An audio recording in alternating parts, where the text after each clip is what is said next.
Chapter 3. The Delivery. The alley remained silent long after the man had signed. Al stood for a moment, watching as his latest contractee shifted anxiously his feet, rubbing his hands together in anticipation. Humans always look so hopeful after they sign. The fleeting glimmer of belief that their deepest desires were now within reach. It was almost amusing. Almost. With a flick of his wrist, the iPod vanished into the fold of his coat. Business was done. The deal was sealed. Now, be patient, Elle said, this voice more as velvet, but laced with an undeniable finality. Stay here, and your wish will be granted. Minutes passed, then an hour. After waiting for what felt like an eternity, funny, humans and eternities, so cliché, the silence in the alley finally broke. A female voice drifted from deeper within the darkness, carrying the lingering scent of burned tobacco.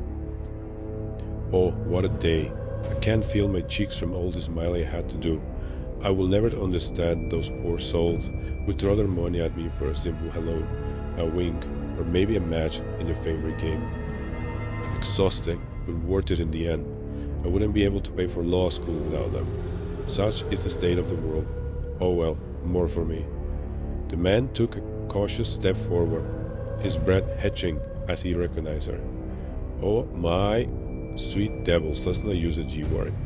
I am such a fan. I have followed you since you started doing Get Ready With Me videos. Even back then, I knew you'd be a star. She sighed, taking a slow drag of her cigarette before flicking the ash aside. Oh, creepy dude outside my studio alert. Look, buddy, it's cool to be a fan, but as a fan, you're supposed to stay behind the computer, not outside my studio. His fingers crawled into a fist. But you don't remember me? You told me I was so sweet, that any woman would be happy to meet me, and then you shared these private pictures with me. Her face went pale, almost ghastly. She took a slow step backward, her breath quickening. But how? I never revealed my face. My OnlyFans account had no connection to my other sites. The man's lips curled into a smile, his eyes glinting with unsettling intensity. I told you, I am your biggest fan. She laughed nervously, trying to diffuse attention. Look, when I said any girl, I meant any other girl, just not me.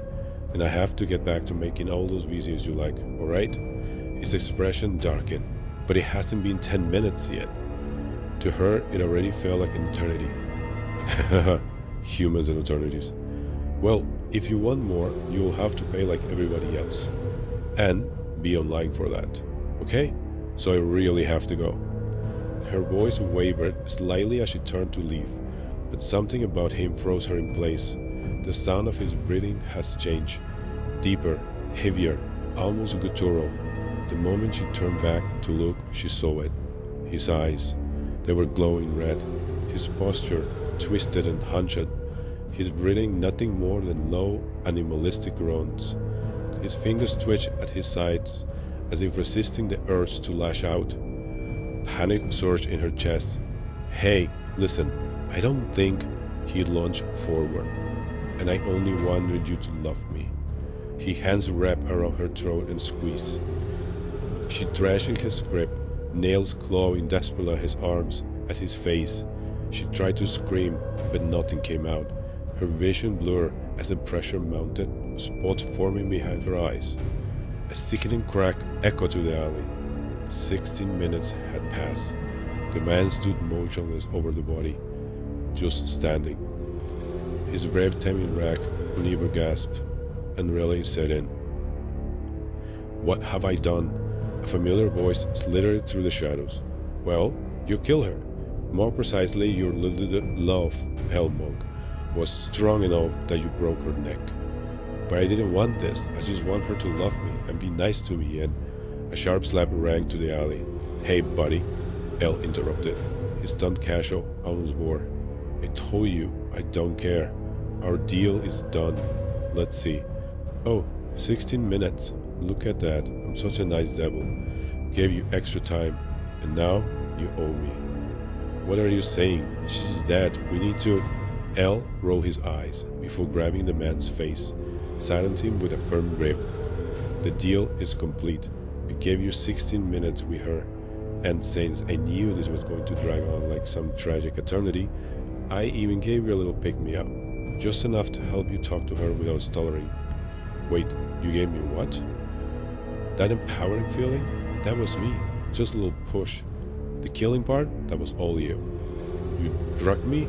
How? Enough. Elle's voice thundered to the alley. I don't have the patience, nor do you have the brain power to understand what I did. The deal is done, and you must pay.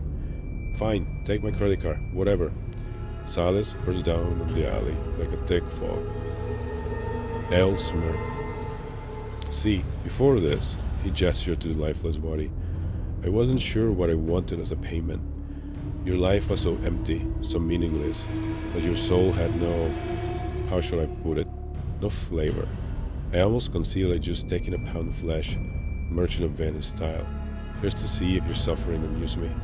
Maybe even some Bitcoin. Elle stepped closer, eyes burning. But then, oh then, you finally did something. You took a life, and a killer's soul? Now that has value. A wicked grin spread across his face. And tonight, before your pathetic existence interrupted my dinner, I decided I wanted spicy noodles. With that, Elle flung his arms to the man's chest. The pain was incomprehensible.